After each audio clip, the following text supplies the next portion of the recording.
Believe it or not, this is the exact same bag 3.5 hours later of using first Dr. Jackson's Hide Rejuvenator, then rubbing in by hand Obenhoff's Heavy LP. And now we have a masterpiece worth between $850 and $1,200, easily worth $800. I used the original shoulder pad, which is property of post office. Yes, it's actually legal to own these. I made my own strap with solid brass hardware. The actual postal straps are way too short. They're carried up so the bag rides up against the armpit, and it just rides way too high.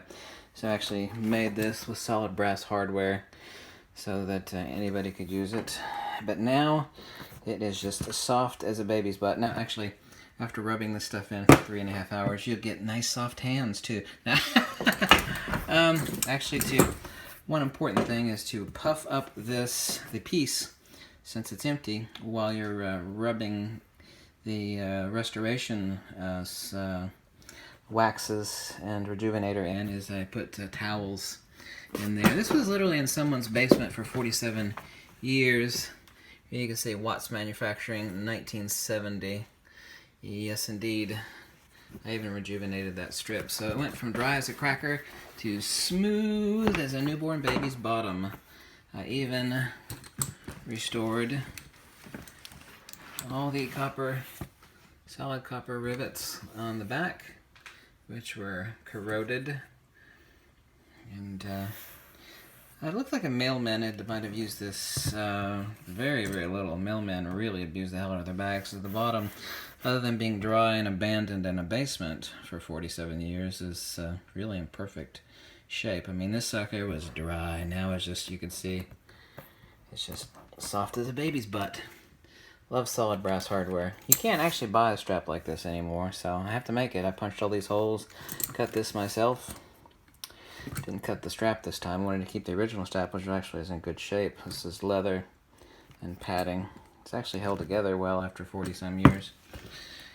There we go. This is a genuine 1970s Watts Manufacturing ultra heavy duty. Actually, to have something made like this today would run you like $1,500.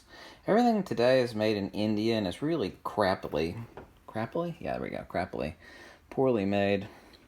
Actually, even though this got a lot darker from rubbing the emollients back into it, it will lighten up by about 15 to 20%, really about 20%.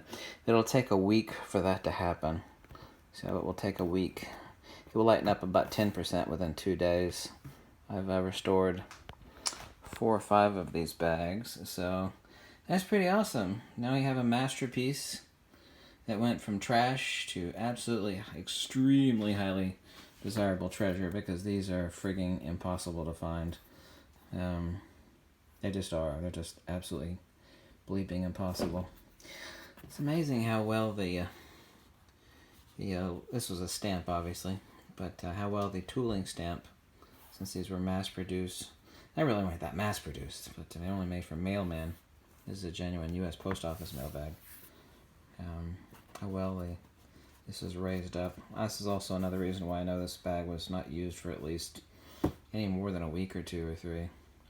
Someone just left it in the basement for 45 years, or 47. This bag's 47 years old. There you go. That's professional leather restoration.